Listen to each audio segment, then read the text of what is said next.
बजेटच्या निधी वाटपात अजितदादांची सरशी लागली, कारण राष्ट्रवादीच्या मंत्र्यांना सर्वात जास्त तरतूद करण्यात आली आहे। शिवसेनेकडील खात्यांना सर्वात कमी निधी देण्यात आलाय।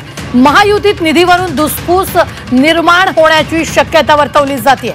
अर्थमंत्री अजित पवारांनी सोमवारी मांडलेल्या बजेटमधील निधीत राष्ट्रवादीच्या मंत्र्यांना सर्वाधिक निधी मिळालाय, तर भाजप दुसऱ्या आणि एकनाथ शिंदेंची शिवसेनेच्या शेवटच्या स्थानी आहे। दरम्यान एकनाथ शिंदेंकडील नगरविकास खात्याच्या निधीलाही कात्री लावल्याचं दिसतंय।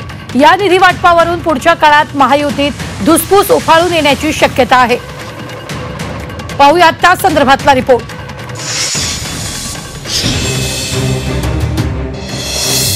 बजेटच्या निधी वाटपात अजितदादांची सरशी।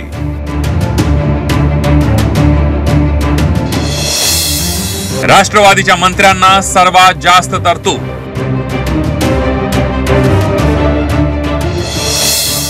शिवसेनेकडील खात्यांना सर्वात कमी निधी। महाविकास आघाडी आणि उद्धव ठाकरेंची साथ सोडताना शिवसेनेच्या नेत्यांनी अजितदादा निधी वाटपात दुजाभाव करत असल्याचा आरोप केला होता। या गोष्टीला आता 3 वर्ष होत आली, पण आता पुन्हा अशीच बोंब महायुतीत होण्याची शक्यता आहे।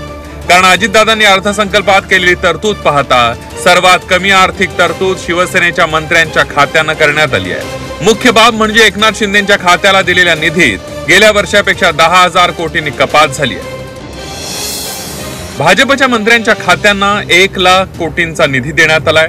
शिवसेनेच्या मंत्र्यांच्या खात्यांना 87,000 कोटींचा निधी देण्यात आलाय, तर राष्ट्रवादीला 2,47,500 कोटी रुपयांची निधीची तरतूद करण्यात आली आहे। अर्थ खातं अजितदादांकडे असल्यानं त्यांच्या खात्याला तरतूद आहे। शिवाय लाडकी बहीण योजना असलेल्या महिला व बाल कल्याण खात्यासाठी जास्त निधी खर्च होणार आहे। एकनाथ शिंदेंच्या मंत्र्यांना कमी निधी देण्यामागे महायुतीतलं अंतर्गत राजकारण असल्याचा आरोप विरोधकांनी केलाय।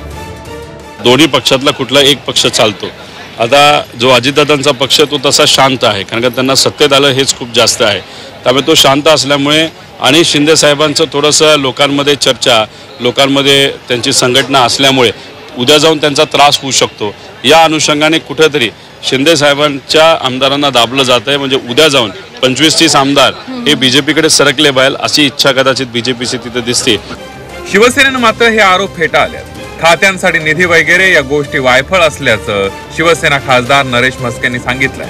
कुठल्याही खात्याला किंवा मंत्र्याला अशी वेगळी तरतूद नसते, त्या विभागांची तरतूद असते आणि असं काही नाहीये आमच्या मंत्र्यांना कमी आणि अजितदादांच्या मंत्र्यांना जास्त।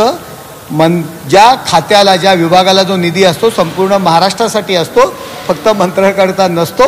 केवळ विरोधक लोकांमध्ये चुकीच्या पद्धतीने नेरेटिव्ह पसरवण्याकरता अशा पद्धतीच्या टीका करतात। महायुती आता सारवासारव करत असली तरी अजितदादांच्या खात्याला जादाचा निधी आहे ही वस्तुस्थिती आहे। आता महायुतीत कोणतीही धुसफूस नसल्याचं शिवसेना नेते सांगत असले तरी भविष्यात यावरून मोठं महाभारत होण्याची शक्यता नाकारता येत नाही। ब्युरो रिपोर्ट, झी 24 तास, मुंबई।